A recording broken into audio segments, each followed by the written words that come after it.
Coming. Welcome, everybody. If I could ask you please to turn off your phones. If I could thank our sponsors for the academic year. The Shirim is sponsored in loving memory of Zelig Ben Kamen and Barnabas Brandis, Zichronim Livrocha. And we definitely thank the sponsors and wish there should be an aliyah for the neshamas. I'd like to talk to you about Chumra. Not about Chumras specifically, although we will touch on a few. But I find that there are often two types of shiur. There's shiurim which is telling us all the things that we can't do on Pesach. And then there are shiurim that are telling everybody to calm down and not be so hard on themselves because a lot of what they don't do is not actually required not to do. I want to talk a little bit today about the good reasons and the bad reasons for adopting Chumras generally, because this is a very good time of year to discuss that. Because, why is it a good time of year? Because there is something that is called Chumra de Pesach. Chumra de Pesach, or sometimes Chumra de Chometz. It is a whole category which people recognize. Let me give you two examples, which we could have picked many different ones, but they're interesting examples because they bring up some of the halachic issues as well. And as we talk through this topic today, I want to not just talk in abstract about Chumrah, but bring in some of the Pesach issues that come in as we discuss this. Let's take an innocent-looking tshuva of Rabbi Yaakov Enden, the Yaivetz, in number 1. He says, a shaila, sha'alta, im tzarech litbol kelim habayim mimedinat hayam, shenikram porcelain. Do you have to take to the mikveh to toivel the kelim that you import? They're called porcelain. And they're very similar in some ways to glass. They're glazed in some way. Meaning porcelain is made from clay, but it's produced in a certain way with an excessive heat in the kiln that gives it a glazed property. So he says, okay, I'll tell you tshuva. I don't think that they need to go to the mikveh before you use them. Because even when they're bought from a non-Jew, because they're made from clay, and anything made from clay, made from earthenware, does not need tefillah. So it's a relatively straightforward shaila. They don't need to go to the mikveh. Now, there is a minhag these days to take some glazed pottery to the mikveh, but that's based on a time when the glaze was very thick, and effectively they were like glass kalim.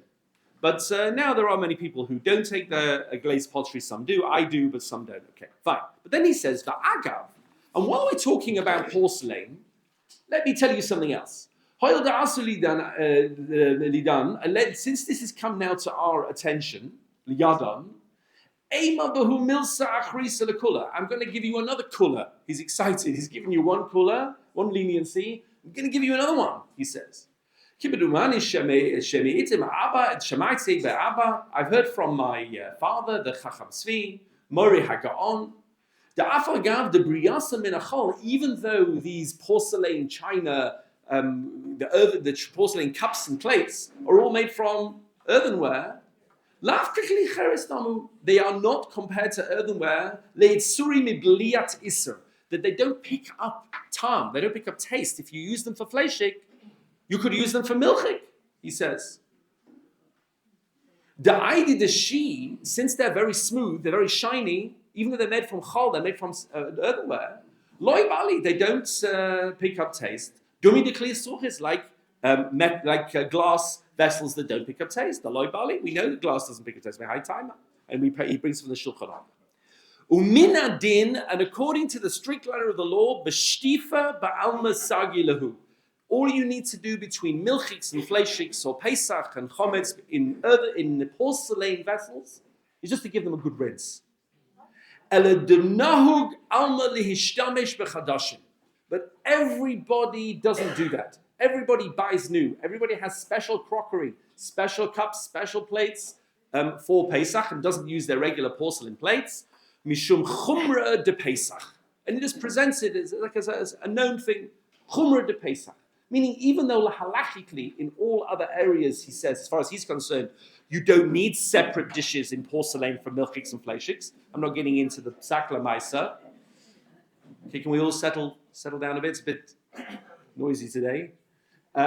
even though you don't need it, but Pesach you need it. Why do you need it? Chumra de Pesach. It speaks for itself. So we'll see what is Chumra de Pesach. Why is that a thing? I'll give you another example which is brought down, and Yaakov brought you many examples. This is in the Piskei Arid, but it appears in many Rishonim. And he brings a halacha. Amarav, quotes from the Gemara. Chametz bizmanoi, bein b'minoi, bein b'shalom aminu, ois b'mashu.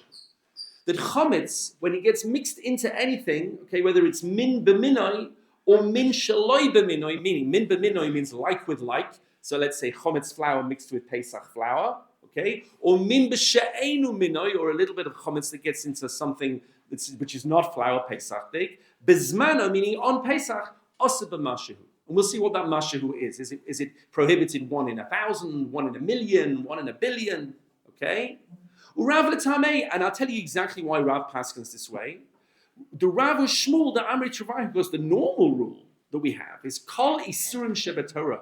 Whenever it comes to a Torah prohibition, b'minan b'mashahu. When one thing is mixed with another of the same type, then it prohibits even in the tiniest amount.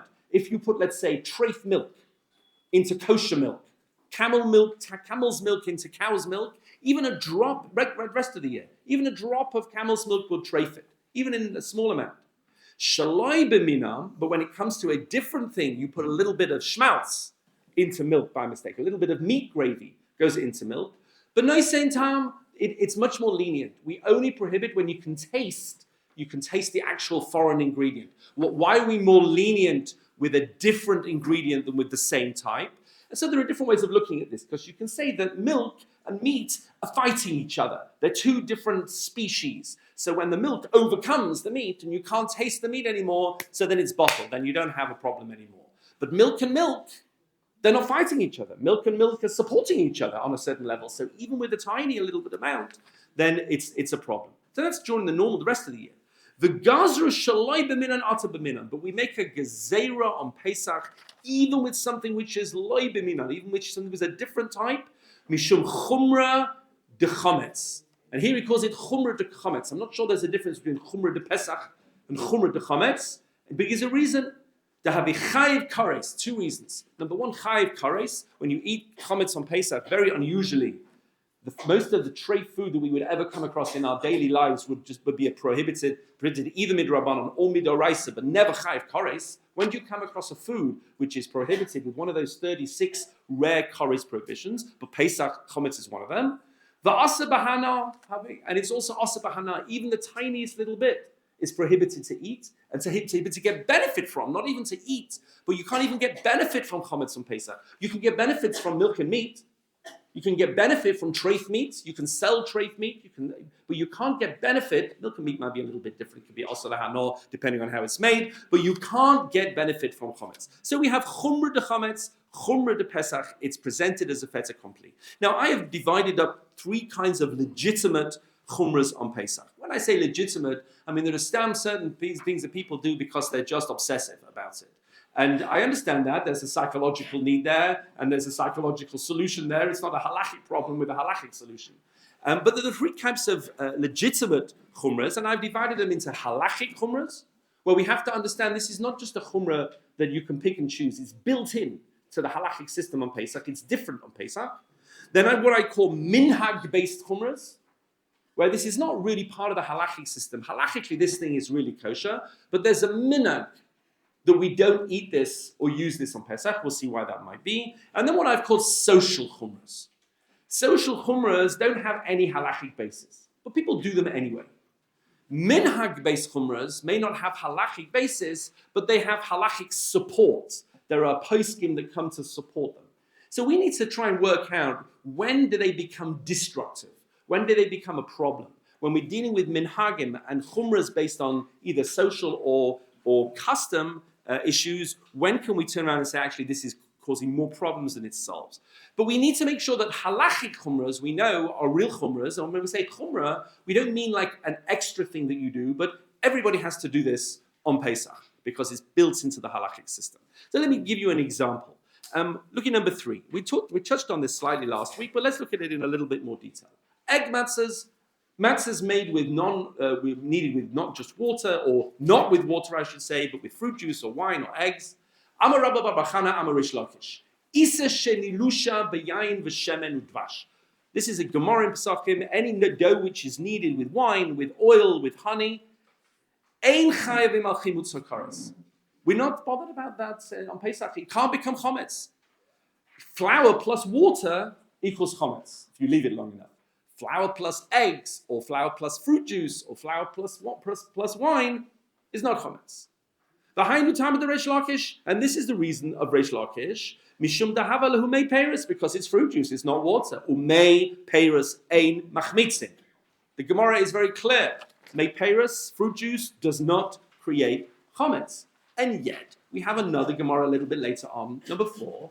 The Hatanya, ein lashin issa b'Pesach. You may not make dough on Pesach, b'yayin, using wine, b'shemen, or oil, udvash, and or honey. Ve'im lash, and if you did that, Rabbi Gamliel omer tisaref miyad. You have to burn it immediately. It becomes immediate chometz. If you mix flour with fruit juice or flour with wine, immediately. Chachamim omrim yoichal. The Chachamim said it can be eaten, but you have to be quick. Meaning it's faster than 18 minutes. You've got to get it in there, you've got to get it and eat it, because otherwise it will become chometz. So what's going on? You have two opposite Gemaras. One Gemara says that whatever you do with fruit juice and flour will not become chometz. Another Gemara says it's either immediate chometz or it's danger of being chometz and you better look after it. You don't have 18 minutes, you better eat it quick. This is on Pesach, obviously, not before Pesach. So how do you reconcile, how do you harmonize those two Gemaras? So here you have a very classic debate.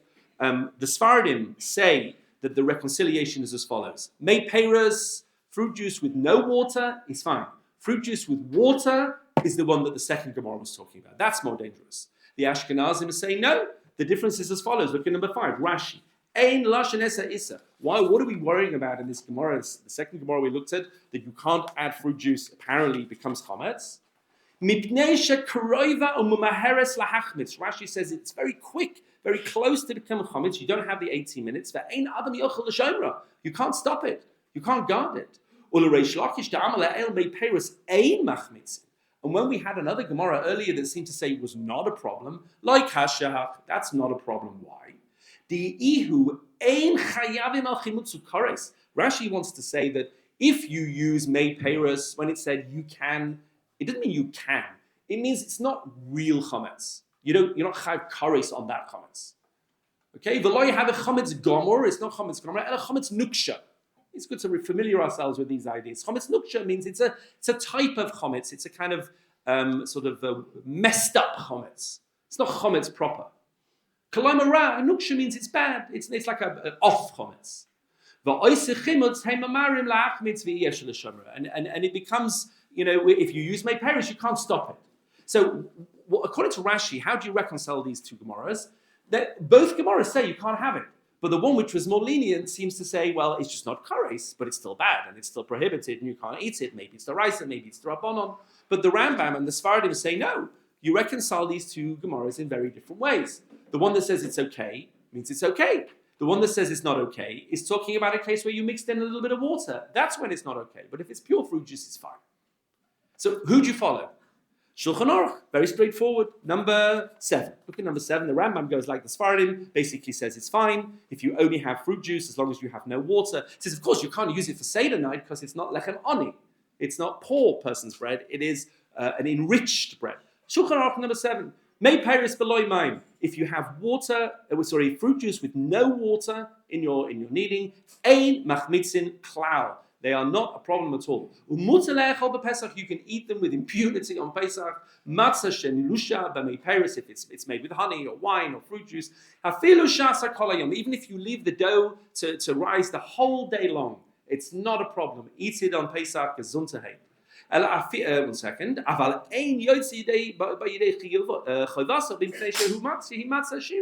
you're not yotza on Pesach because it's matzah shira. Fine.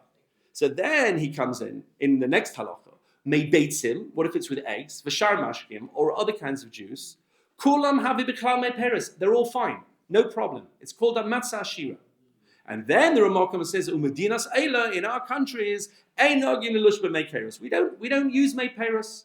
Va'afilu liktoifa matzah, even to coat the matzah with mei peris. Ein nogim rak la'achar fiyasan, only later, etc. Ve'ein l'shanos, meaning he's telling you this is not just a chumrah, this is a requirement. If you are Ashkenazi, you may not eat those matzahs made with mei peris, matzah shira, in loy b'shas hadchak, unless you're really in a bind. You have a sick person who can't eat regular matzah, or zakin hatzarich lezeh, or an old person who can't chew regular matzah. You can eat a matzah ashira. Okay, so here you have two clear halachic positions: the Sephardi position, which is lenient, the Ashkenazi position, which is halachically strict, but it's not something you can compromise on. It's not something you can say, "Oh, this is ridiculous. I'm not going to listen to that." It's halach. It's in Shulchan Aruch. Now, if we paskin, as we Ashkenazim, I'm talking for Ashkenazim, that it's a problem, then why can you give it to an old person? Why can you give it to a sick person? They also have to keep halacha. If it's prohibited, it's prohibited. Is it hot in here? Does someone know how to turn the air conditioning in? Can you ask the lady outside, please, if she can turn on the air conditioning? Windows possibility. Let's start with the windows and see how we get on. Okay. But the people next to the windows will then get. Okay. Shh. Okay. Shh. Why can we give it to elderly people? Because the later Meforshim explain, the Noda B'Yehuda explains that really Rashi is the only opinion that says it's a problem. Really, even most of the Ashkenazi Rishonim say it's not a problem. They agree with the other way of looking at it. So here you have a chumrah, which is a real chumrah, but it's a very minority opinion chumrah. So Ashkenazim stick to it, but we are allowed to be lenient, says the Ramah, in certain situations. So there you have two different opinions woven into the halachic system. They're not minhag-based chumras. There's different ways of reading those two Gemaras and how you harmonize them. That's one example. Let me give you another example. 18-minute matzahs. Why are matzahs so expensive? Some matzahs. Well, if you've ever been to a matzah factory, you'll know that what happens is, they have the flour that comes out, a hand magically appears through a window with a bowl of flour, another hand pours water in it, and then they start the clock, and then they have to get those matzahs into the oven within 18 minutes. They have to knead them, they have to spread them, they have to do all the holes, and they have to get them in with 18 minutes. What happens after 18 minutes? The clock stops, and everything shuts down. Everything ggets cleaned. All the machinery gets cleaned. All the surfaces get cleaned. And they spend 30, 40 minutes cleaning everything down, and then repeat the whole thing again. So for every 18 minutes of matzah making, there's at least a half an hour, 45 minutes of cleaning and avoiding any contamination. That's very expensive. You think about it, the whole factory is not in use for the majority of the time. Why do we do this? So have a look in number 8. It says this the Gemara. Amarava. Hilchas said the halacha is as follows. Chometz bismano bein b'minu bein shaloi b'minu asad b'mashu. That chometz on Pesach itself, bein b'minoi, whether it's in the flour with other flour, bein shaloi b'minu asad b'mashu. It prohibits in the tiniest amount on Pesach, unlike a regular basa v'chalav, let's say, which is b'min shve'ein moneh in noisein tam. Karav, we pass it like raw. Shaloi bismano, however, chometz before Pesach, bein b'minu, bein shaloi b'minu mutter. There should be a bittul. It should be bottled. Meaning when we talk about chometz not being bottled, even in 1,000, even in 1,000,000, we talk about whether that really is 1,000,000 in a minute. That's only on Pesach. But chometz before Pesach is not really chometz. Today, there is no halachic category called chometz today. Because it's not Pesach. You can't call something chometz. You're going to call something chometz on Pesach. So if it gets mixed in, if a little bit of chometz-dik flour gets mixed in to Pesach-dik flour today, and it all gets cooked, and it's all mixed together, and you can't find it on Pesach, it should be fine. It's bottled. It's completely bottled. It's gone. So why is there an issue? Why do we need 18-minute matzahs? Let's make the matzahs, and then let's keep making the matzahs. And if there's a tiny little bit of dough that gets mixed in with all the other dough, and it's a little bit of tiny speck of chometz with all the... Who cares? It's all bottled. It's all gone. It's finished. What's the problem? So look in Rashi. Rashi explains that we're extra strict. Shaloi bismanu, nami bismanu also. Okay, so there is a one view. He says if even if it's mixed in before, it's still also bisman. Va'afa gav de islay l'rav b'chol isurim shaloi b'minoi b'noisin time. Even though with a regular isurim we're more makel. If you can't taste the prohibited thing, then halachically it's not relevant. Rav gaza b'chomis bisman ahoil b'koresu. We are very strict when it comes to on Pesach because of the Chiyuv Kares. The afa gav the b'chalav the dam lo gazer, and he makes a good point. He says, yeah, but what about chaylev? So, excuse me. What about chaylev? What about prohibited fats? They're also chayiv kares. What about blood? They're also chayiv kares. Why don't we have these prohibitive restrictions, these chumras, when it comes to these other things which are chayiv kares? And he says, hasam hu de bedirim, because we're used to staying away from them. You see a speck of blood, you run a mile. You don't get close to chaylev. Chaylev never gets close to your kitchen. It's removed in the manufacturing process. It's far away. But chametz, you're used to eating cookies the whole year round. There's nothing more natural than picking up a cookie and eating it, unless, of course, you're gluten-free or on a diet, okay? Both of which are complicated, okay? But he says that we're more machmir on Pesach, not just because it's kores, but because we're used to eating chametz, we're used to eating crumbs, and therefore we're extra machmir. So even though technically speaking, something which is bottled before chametz, before Pesach comes in, is bottled, and we don't have to worry about it, and it's only on Pesach that we have to worry about. Nevertheless, we're machmir on many things, and the 18-minute matzahs is a very good example. Even though technically speaking, the dough that will get mixed into it, you could argue that it's bottled, we don't want to rely on bittul. I remember Rav Lopian, Dan Lopian. Dan Lopian used to say in Shiurim, he says that you don't rely on bittul. We'll see in a minute, it could be what's called chayzev niyur. It could reawaken and come back to life. Well, maybe I'll mention that now. When you have a mixture of two things, which are what's called yavesh beyavesh, which means they are not all dissolved into each other. Let's say you have a chometzik bizli mixed in with 1,000 Pesach bizlis. Okay? Don't know what the plural of bizli is. Bits of bizli. And they all look identical. So you say, okay, on Pesach, clearly it would be prohibited. You drop one chometzik bizli into 1,000 Pesach bizlis, they're all prohibited. Before Pesach, it's bottled, because there's no such thing as chometz before Pesach. However, we paskin, Shulchan Aruch paskins, that on Pesach itself, it's what's called chayzev neir. That's another chumrah of Pesach, that it comes back to life. The thing that before Pesach would have been bottled, would have been subsumed, is still there. There's a little bizli in there. You just can't see it, but it's there. And it comes back to life to haunt you, okay, on Pesach. And that's called chayzev neir, and we paskin that way. However, when it comes to lach balach, meaning you haven't got a piece in lots of pieces, but it's dissolved together. Two liquids, a chometz and a Pesach liquid dissolved together, or flour all mixed together. That's called lach balach. And even on Pesach, it doesn't come back to life. Dan Lopin used to say that they bake their cakes in a chometz stick oven. He said his wife bakes the, I don't know if he baked them, I think his wife baked them, in a chometz stick oven. They clean the oven before Pesach, he said, and make sure there's no bits of chametz going to fall in, because bits of chametz, either are not mixed in or they're chayzev neir, they'll come back to haunt you on Pesach. But if it's just the taste, it's the time, it's just the whatever the oven picks up from the chametz stick taste in the walls, he says no problem whatsoever. It's all bottled b'shishim. It's not even there in terms of real mashut, and therefore that's what he does. And on Pesach they don't use the oven. Now, I'm not paskening that you should do this, and you can ask your local Orthodox rabbi, he'll probably go faint and collapse if you tell him that that's what Dan Lopin used to do. But that is what Dan Lopin used to do. But he passed away maybe 15 years ago, something like this. I remember going to the Shurim in the 90s, and he was, this is what he explained that he did. However, there are many halachic chumras, not everybody is maker like that. We'll see that there are many people who are machmeh, even lach balach, but certainly there are a number of chumras, and I brought them here on page 3, real halachic chumras, before we get into leniencies. For example, we said on Pesach itself, the tiniest amount of chametz is not bottled, even in 1,000,000. We'll see if that really means 1,000,000. Where chametz falls into a mixture before Pesach, it is bottled, but it could come back to life if it's yavesh beyavesh. Even if it's lach balach and it's all blended in, we'll see it doesn't come back to life, but many people are not happy with it.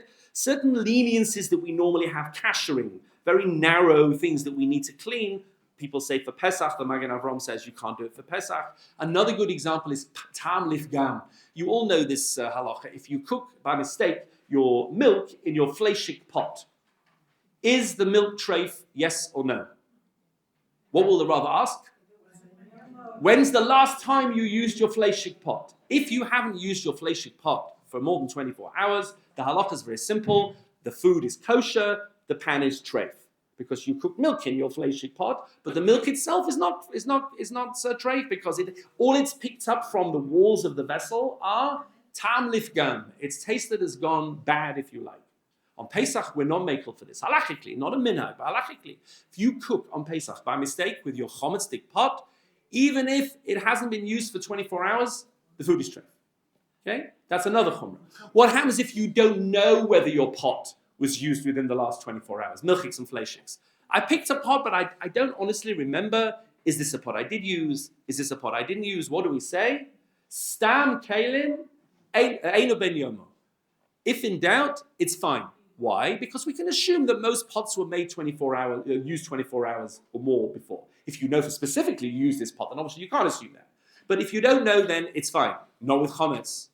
If you don't know when this pot was last used, or I can't remember, maybe it was used yesterday, maybe it was a week ago, no good.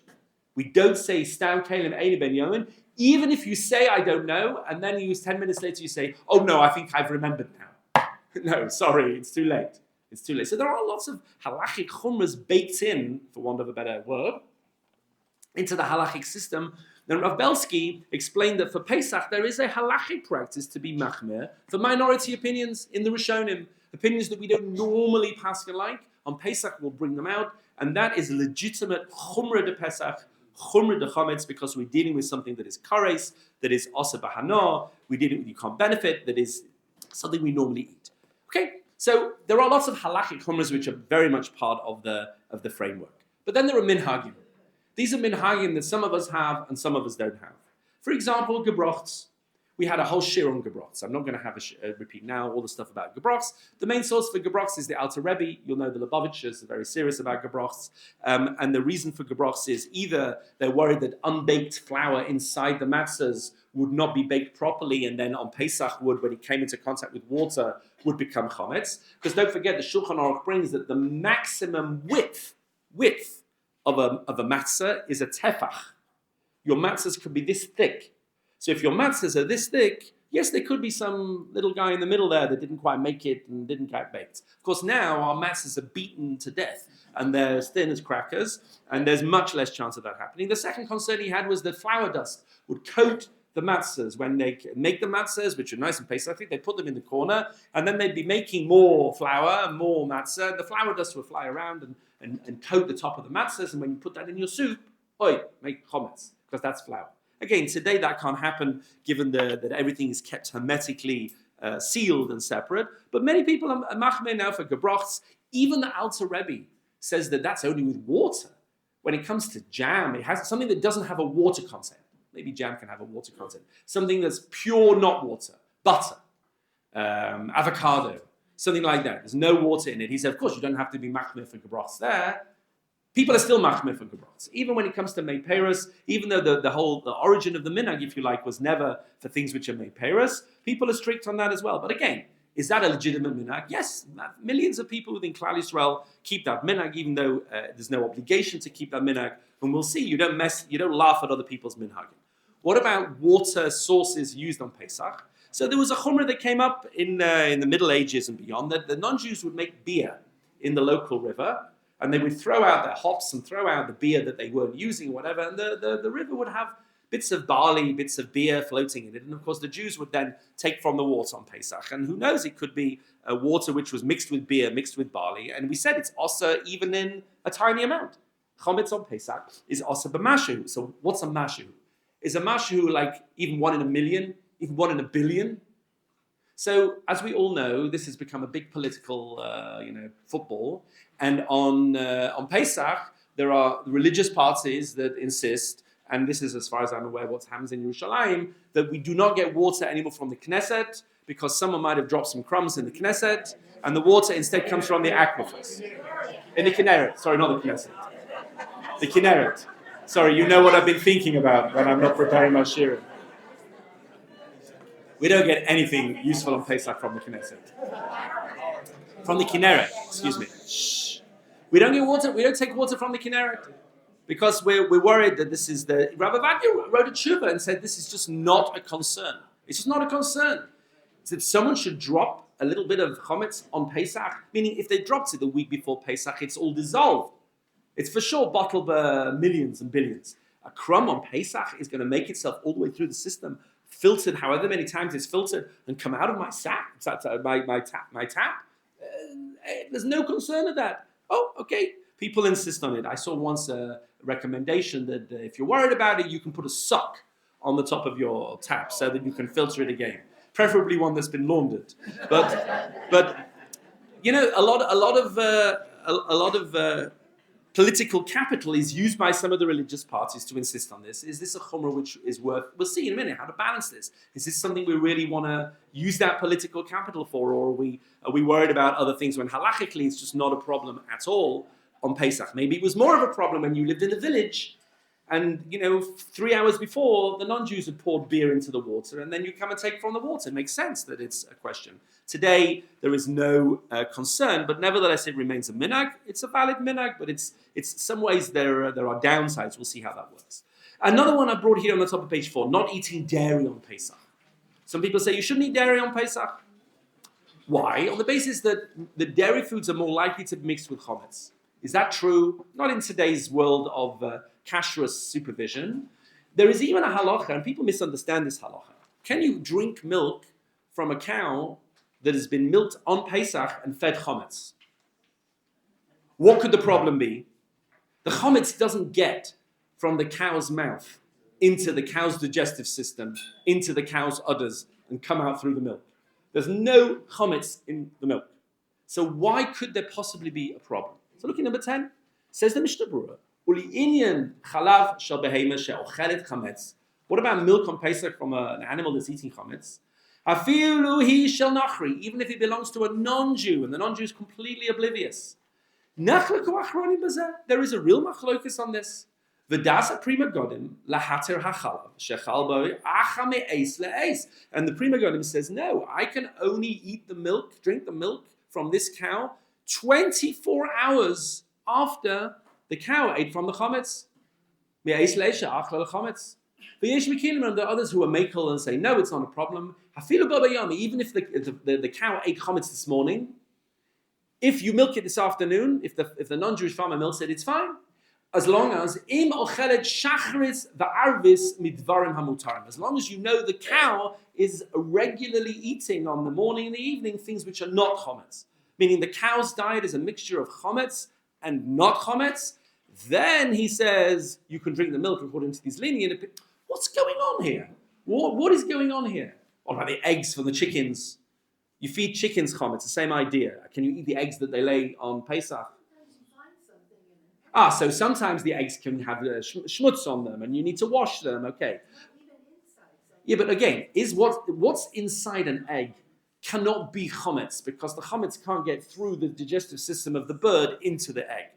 What's going on here that people don't realize is a completely different halachic issue, which is there's a discussion in the Gemara that if you have an animal which is raised purely on food which is prohibited to benefit from, does that animal become prohibited to benefit from? Because its entire sustenance is from something that's prohibited to benefit from. That's got nothing to do with Pesach. That's got nothing to do with chametz. It's got nothing to do with any of the things we've been discussing so far. But it's a legitimate halachic question. And here the question is, so are we going to say, since on Pesach, chametz is prohibited to benefit from, which it is, so this becomes an animal which now maybe, on some level, prohibited to benefit from. We're not worried about chametz in the milk. We're worried about that other halacha. And some poskim are saying, no, that other halacha doesn't apply here. Certainly not if the animal has multiple sources of food, etc., because then you can say what's called zeh v'zeh goyrim. But you can see here this is in the Mishnah Berurah. This is not some mishagas.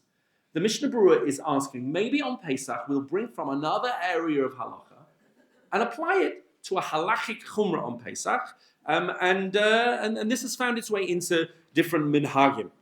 Most people have no problem with this, and today almost everything we eat on Pesach has been milked before Pesach, and the eggs have been laid before Pesach, and therefore it's not relevant. But I brought you some others as well. Some people don't eat dried fruit on Pesach. That's a minhag. Why? Well, I don't know. They're not usually sure. Maybe it used to be processed with flour, or maybe it is today. Maybe it's not today. People don't eat garlic on Pesach. They've usually got no clue why. Maybe it used to be made with beer. Somebody explained to me once that people used to hang garlic to dry, which my wife does. We have garlic hanging to dry, but our garlic hangs outside. you could hang garlic over your stove. And all year round, you're cooking on the stove, and the garlic is, it would pick up the taste of all the food. I'm saying, again, is that a real reason? I don't know, probably not. People should wash the eggs. Okay, I get it. There's schmutz on the eggs. Maybe it's chametz from the chicken coop. Some people peel all the vegetables in case something got on the vegetables. Some people only eat matzah on Seder night, not the rest of Pesach, which we had a whole shir on, which on the one hand is a problem because there may be a mitzvah to eat matzah all Pesach long, all 7 days. Vilna Gaon and others. On the other hand, you get this. The one thing in your Pesach cupboard, which is most likely in theory to be chametz, is your matzah. Meaning, how could your carrots really be chametz? You wash them, they're clean, but your matzah, if it went wrong, is most likely to be chametz. Now, today, the chances of your matzah going wrong is so minimal because it's so supervised. Back in the day, it was Beryl and Schmerel who made matzahs down in the mat. Who knows what they were doing and whether they were doing it right, whether they were doing it wrong, etc., etc. And therefore, there are those who are nervous about eating matzah. Again, to quote Dan Lopian, I asked him once whether he has machine matzahs or round hand matzahs at his Seder. I remember asking him this. I remember where I was on the street when I asked him, Dan Lopian, Alva Shalom. And he said, of course, machine matzahs. So I said, why don't you like hand matzahs? It's much like traditional. It's like... So he looked at me, he says, I don't like chametz at my Seder. And basically, that's how he said. I said, okay, that's fine. And then there are the social chumras. Mishing. We won't eat in anybody else's house. Now, really, if you want to take that to its extreme, and logical extreme, means you're not going to eat anybody else's food, no matter someone's house, but even processed food, even food that you buy in a shop, you shouldn't be eating anything that's processed because you didn't make it. And indeed, Chabad don't buy anything processed, pretty much. Maybe they'll make wine. They won't make their own wine for Pesach, okay? But they don't buy any processed foods. There's a very interesting article by Rav Yonah Rees about why this unfriendly minhag of not mishing, of not eating with other people, arose, and whether it's legitimate, what it's not legitimate, etc., etc. But I call that more of a social chumrah rather than a halachic chumrah, because it's not really based on any halachic issue. Anyone who is a Shomer Shabbos Jew has an emunah that their food is kosher the whole year round, and Pesach is no different. But we see, even based in halacha, some of these ideas. Have a look for a second in number 12. I'm going to bring you some really strong sources now as to where the halacha recognizes these extremes. Says the Berehatives, quotes about the Alter Rebbe and others. The Arizal says, Kasav, Hanizaher mimashu chametz bepesach, somebody who is careful not to eat even a tiniest bit of chametz on Pesach, muftach lo shelo yechta kol hashana. He has an extra shmira against sinning for the rest of the year. Now, again, we're not naive and silly to think that just because you have every chumrah in the book on Pesach, then you're going to be the most honest and God-fearing and person. But it doesn't do any harm, says the Ari. The chametz will be contaminating in some Kabbalistic, in some mystical way, and therefore that hakpada on Pesach can be a very strong sense. Maybe he means that the shmira, the seriousness that you take it, will go with you into the rest of the year, and you'll treat other halacha that way. That's not what he says, but that is something which is often quoted. Number 13, Shulchan Aruch. Nagu legarer hakatalim. People have minhagim on Pesach to scrub the walls, to scrape the walls. The hakisaot and the chairs. Shenaga b'hem chametz, just because they touched chametz. Now, guys, there's no chametz on the walls. If someone splashed chametz on the walls, it's not edible anymore. And even if it were edible, who's walking around licking your walls? But you know what? The Shulchan Aruch says, shh, v'yesh lahem alma sheyismachu. He says they're not crazy, these people. They have on what to rely. What's he talking about? Interestingly, the Mishnah in Midot talks about the minhagim in the Beis HaMikdash on Pesach and Sukkot. And it said on Sukkot and Pesach, they'd give a good clean, because it's going to be used by lots of people. But on Pesach, they repaint everything before Pesach. You see? So if you turn around and say, your wife's driving you with sugar, we need the house painted before Pesach, so she can say, look, the Beis HaMikdash, I'm sure it looked very nice, but they still repainted it before Pesach. So the Shulchan Aruch is saying that there is on what to rely in many of these cases. Number 14, Mishnah Berurah, when he says, Yesh amal sheyismachu, Ratzalaima says the Mishnah, the ain lil og ala minag. Don't mock other people's Pesach minhagim. Lima and say shehu minag shtus. Says don't say it's a minag shtus. The chumra yisera, and it's an extra chumra. Don't be too rooted in that because he explains in the Shalsi number 15. Ha'inin Israel kadoshim heim. The Jewish people are very kadosh. V'nagu lahachma afilu b'mashu, and they have a tendency for chumra in a positive way. So let's talk about that. Let's now talk for 20 minutes about the back and forth. Why would you want to be machmir? Why is it a positive thing to be machmir? So I'm going to give you 6 or 7 reasons why being machmir is very good, and 6 or 7 reasons why being machmir can be quite dangerous. Okay, so let's do these, one after the other. So the place to start with this is Mesilas Yesharim. Look at number 16. Haprecious bedinin. If you want to be machmir and pull away from any potential danger when it comes to halacha, that means you should be machmir always. Mesilas Yesharim is Rav Moshe Chaim Yitzhak.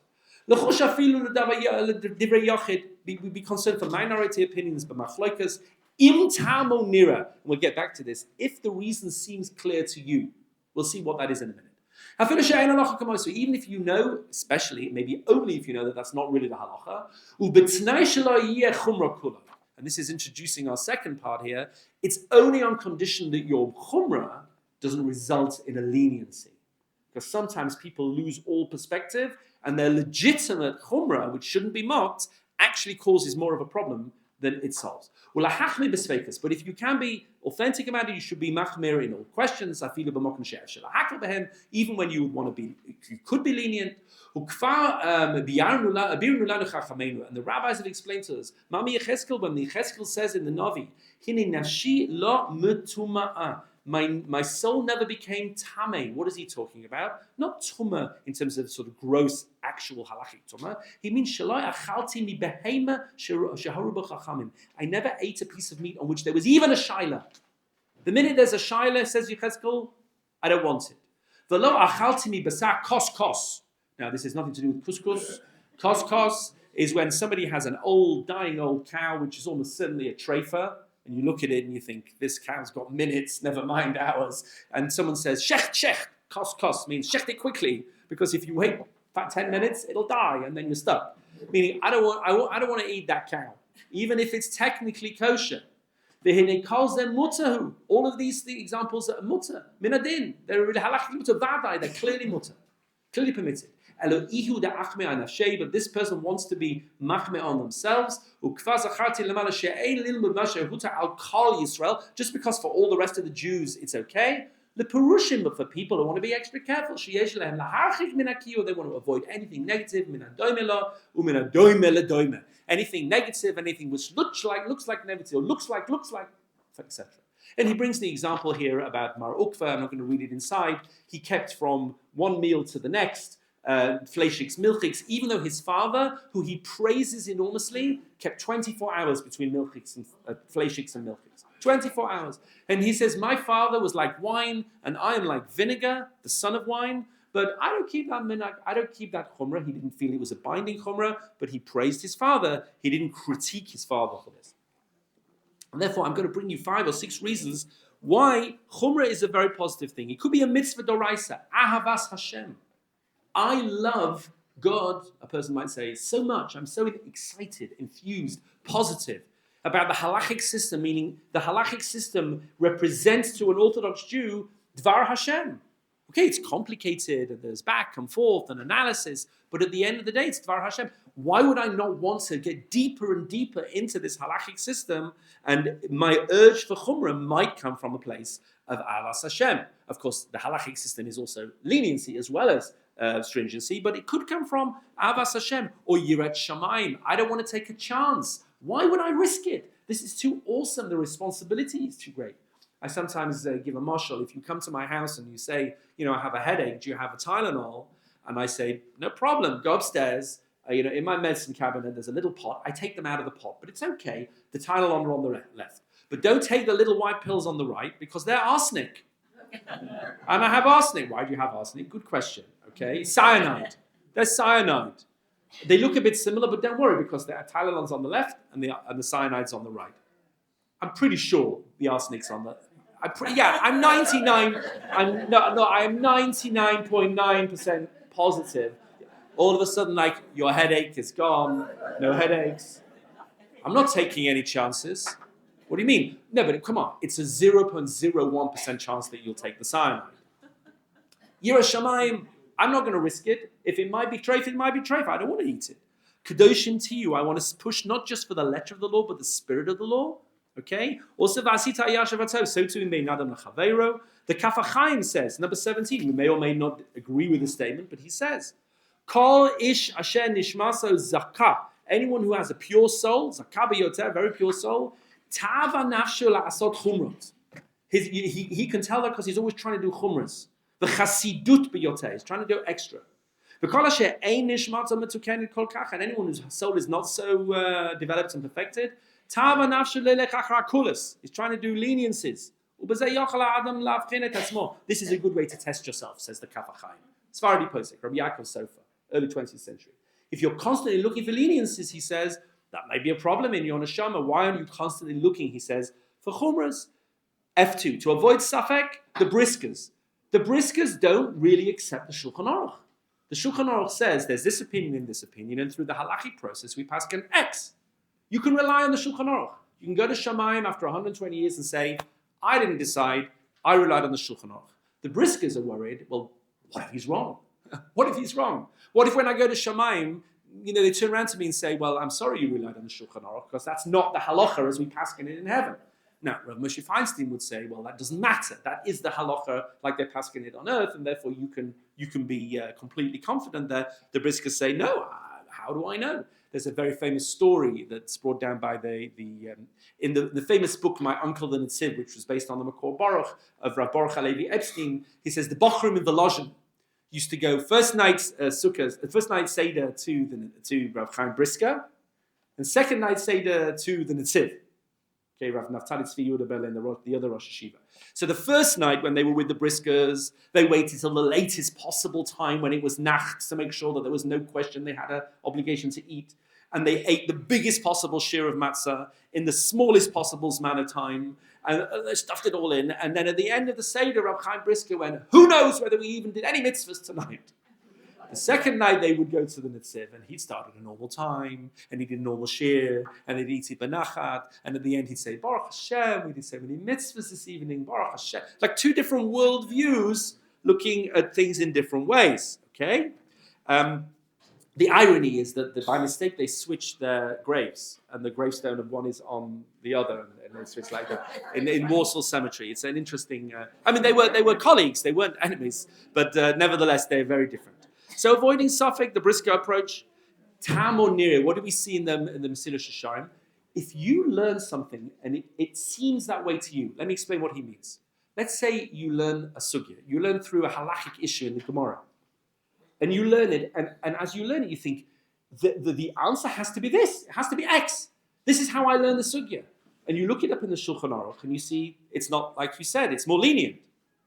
But then you say, but look, my view is, just making this up, the Ritva's opinion. He reads the Gemara like I read the Gemara, like I assumed everyone had to read the Gemara, and he comes out stringently.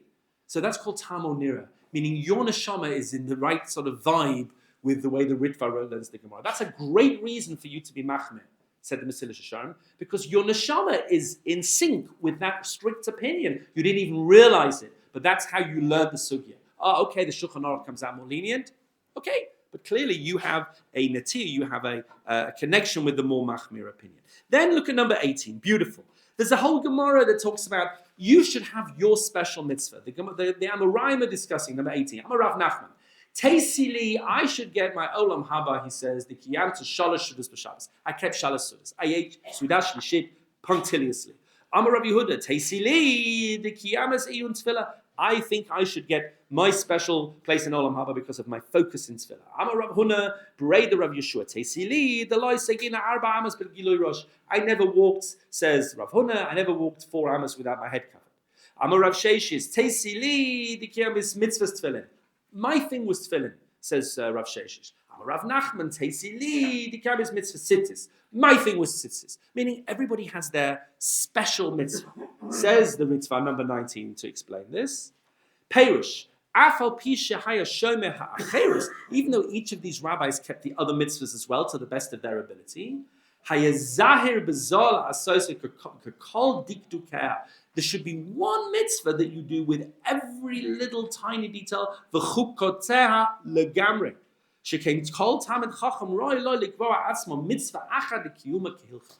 Meaning we all do our best whenever we can, but we make mistakes and we take shortcuts every now and then. He says, but there should be one mitzvah in life which is your mitzvah.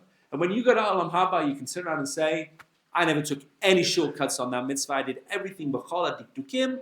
So you can find whichever is the mitzvah that connects with you. And that's the real idea, that you should keep all the mitzvahs, but there should be your special mitzvah, etc. The last two things I brought you here, sometimes the Gemara says, Shulchan Aruch says, the halacha is X, but hamachmir tavo alav bracha. But if you want to be machmir, you get a bracha. Okay? Who doesn't want to have a bracha? So maybe it's saying sometimes there are reasons you're not allowed to be machmir, but here you are, and you're going to get a bracha. But there's no question, hamachmir tavo alav bracha is something that appears in many, not all cases. And sometimes it appears in the wording called Baal Nefesh Yachmir.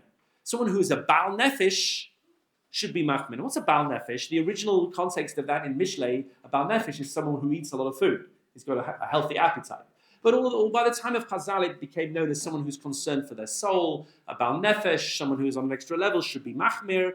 But there again, how does that work? I remember Bobby Hill, Zichron Livracha, was a teacher in London, and a very master Talmid Chacham, master teacher. And I remember him often saying, Baal Nefesh should be machmir. But who am I to consider myself a Baal Nefesh? Which leads us into the next part, which is there could be a certain arrogance here. Like extra specially from people should be machmir. And that's me. Really? Do you know yourself? When's the last time you looked in the mirror? You think you're a Baal Nefesh? So that's like leads us nicely into the dangers of chumras. And, we only have 6 or 7 minutes, but I do have a little bit of time to explain these. Maybe rather than reading them all inside, we look at them sort of more outside. The Gemara, here's a major danger. First of all, there always has to be a balance. The 21 is a source in Mesilas Yesharim. Again, it continues from what we said before, which is whenever there is a question of an extra, chumrah, a person always has to weigh it. Meaning, when it comes to the bottom line halacha, if it's osir, it's osir. If it's prohibited, it's prohibited. But if you want to do extra, then you better think it through. And if the net loss will outweigh the net gain, says the Mesilas Yesharim, then you shouldn't do it because you're trying to do more and you ended up doing less in another area, either because it affects someone else negatively, it affects you negatively in the long term, you'll never keep it up, etc. And therefore, there are many places brought down where chumrah is positively dangerous. I brought you here 22 and 23, the very opening mitzvah in Maseches Brachas, where Beis Hillel say you can say the Shema any way you like. Any direction, you can be standing up, you can be sitting down, you can be lying down. Whereas Beis Shammai says no. In the morning you have to stand up, uvekomecha, and in the evening you have to lie down. B'shachbacha, you have to lie down. Remember that Mishnah, Rabbi Tarfon comes along and says, well, I was on the road and I had to say Shema, so I got off my horse and I lie down by the side of the road because why not? Let's do an extra chumrah. Let's be machmir like Beis Shammai. But I nearly got attacked because, I was lying down at the side of the road. And Beis Hillel turned around to him and says, it's on your own head. You are not allowed to be machmir like Beis Shammai because there are some times when being machmir actually undermines the halachic process. The halacha is not like Beit Shammai. Therefore, if you want to say, well, who cares? Beit Hillel don't care if you lie down. It's not like you're going against Beit Hillel. It's just an extra. Why not do that as well? No. You are undermining the halachic process. You're setting precedent for future mistakes. Sometimes you're not allowed to be machmir. Top of page 7, the Pischei Tshuva brings down a very interesting debate. He says that what if you want to be machmir because you don't like this idea of bittul b'shishim? Yeah, you ask a shaila, I dropped a little bit of meat in my milk. Is it kosher? The Rav says, yeah, it's kosher. And you say, why is it kosher? I dropped meat in the milk. Says the Rav said, it's bottle b'shishim. That's less than a 60th. And you say, well, that sounds ridiculous. I'm not going to do that. I'm not going to drink something which is, even a tiny, I don't believe in bottle b'shishim. That's the problem. because you've just basically made a statement that undermines the halakhic process. Meaning your search for stringency has actually put you in conflict with a key halakhic system, and you've become a heretical, it's a heretical rejection of the halakhic system itself. Therefore, sometimes you're not allowed to do that. It's not okay. It's not neutral. It actually does something which is a problem. Number 26. Tani Chizkiya, call Misha who pata midavar, someone who is exempt from something, but they say, I'm going to do it anyway. Nikra Hedyard is called a fool. Why are you sitting in the rain in the sukkah? There's no mitzvah. There's no mitzvah in the rain. You're potter. Oh, I like sitting in the rain. Mazeh, who likes sitting in the rain? Says, you're a fool. You're a Hedyard. On the other hand, the Pri Megadim says, no. Some situation, sitting in the rain. Gene Kelly. Okay, I knew only take. Okay. That sounds more for Purim. The Pri Megadim says, no, if it's a legitimate chumrah, define legitimate, an opinion, maybe it is legitimate, you're not called a hedyot. Only in a situation where there's just no halakhic base, so then you go and work out, is there any halakhic advantage of sitting in the sukkah in the rain? Look at the sugya, is it valid, or is it really a masa hedyot? Are you just being foolish? H2, where it will result in a kula. Being your machmir and kashrus, but you're lenient with your kibbud ava'im. You're driving your parents crazy. I tell this to my students. I don't need this hechsher. I don't need that hechsher. I don't need this hechsher. Good. You're stringent when it comes to kashrus, and you're very lenient when it comes to honoring and respecting your parents. That's not okay. You're machmir in gebrochts, but you're makel in simchas yonsef. My whole yonsef is consumed in an OCD. I don't know what I'm doing, and that's a big problem. You're machmir in gebrochts, and you're makel embarrassing other people. There's a ma'aseh with the Rabbi before the 6th Rabbi of Lubavitch, where they were having a big Suda and somebody there didn't realize gebrochts. They dipped the matzah in the borscht. And all the Hasidim are going nuts. And the Rabbi hears at the end of the table what's happening, what's going on. And they said, there's chometz at the table. They dipped the matzah in the borscht. So the Rabbi said, better the matzah should be red than the face of this poor fellow should be red because he didn't realize that there was a problem with gebrochts. Okay, you can be machmir and makel at the same time. You're machmir in Pesach cleaning when it's not really cleaning, and then you're makel in Simchas Yonsef, etc. And I brought you many examples as well. Sometimes, and I wish we had a little bit more time, I should have really done some of this, maybe it's 2 shirim rather than 1. But I brought you some other areas as well. Sometimes to be machmir just shows that you're ignorant. And the Kuzari brings this down. Someone asked, when he says that someone would ask the king, as it were, in the Kuzari's analysis, why are the Karaites so much frummer than you? They're more particular, they're more machmir. He says, because the Karaites don't know what they're doing, he answered. We don't need to be machmir because we're comfortable. And sometimes frumkeit and extra chumras comes out of just a sense of, I just don't know what I'm doing. If you don't know what you're doing, it's easy to say no to everything. But that's not called a chumrah. That's called ignorance. It's called amaratzis. Anyone can say no. That's why the Gemara says, Koich de hetera adif. Saying yes is definitely stronger than saying no. How do I know if your chumrah is just based in ignorance? And then there are all the sources in 31 and 32 that talks about being machmir in something when you're going to look like an arrogant person. The Magen Avraham brings down, if you're machmir, if you're strict, and your Rebbe is lenient, then we put you in chayra. Because who are you to be stricter than your Rebbe? Even if you're l'shem shamayim, it's not okay. It's not an appropriate expression of frumkeit. Rav Moshe, the famous tshuva on blended whiskeys, says, I think it's better to drink whiskey which is not blended. He's not talking about blended in the modern sense, mixed with sherry. They used to mix sherry, treif sherry in. And someone produced whiskey with a hechsher. He said, Kol hakavod, I think it's great. And I definitely won't normally drink the whiskey which is blended with the sherry because it's relying on colors. Even though I hold that it's kosher, he said, and I definitely will drink it when I'm served it and I need to make a l'chaim because I don't want to look too frum together with this family who are making a l'chaim on this whiskey. You don't want to look frum. You're Rav Moshe Feinstein. What do you got to worry about? They know that you're the Gadol Hador. He says, no, it will be Yura. And therefore, there are many reasons why the adoption of chumras could be negative. As I say, either it's from insecurity or it's from being lenient in another area. And just finally, just one word before we start. Rav Kook has a beautiful tshuva. The tshuva, you should read it in depth. I didn't bring it on the sheet. The tshuva that deals with kidney oils. where he wants to say that oils from kidneyot are not prohibited. And he says a few things there. And he says, Kabbalistically speaking, there's actually a problem being machmir, where the halacha doesn't require it. He brings a whole Kabbalistic idea. And he also brings an idea that when the Chazal made gezeras, they were not allowed to make fences around fences. That's one of the limitations on making rabbinic fences. And says, therefore, there is actually potentially a Torah prohibition making too many fences, and you may cross that line. Therefore, there's no safe zone. It's not safer to be more machmir because you may actually be causing a problem. Okay? And therefore, we've looked at that quite quickly, but you can take the sheet away and look at it in more depth on your own. I wish you all a chag kosher v'sameach, lots of simcha, as well as lots of kashrus, and we should all meet please God after Pesach.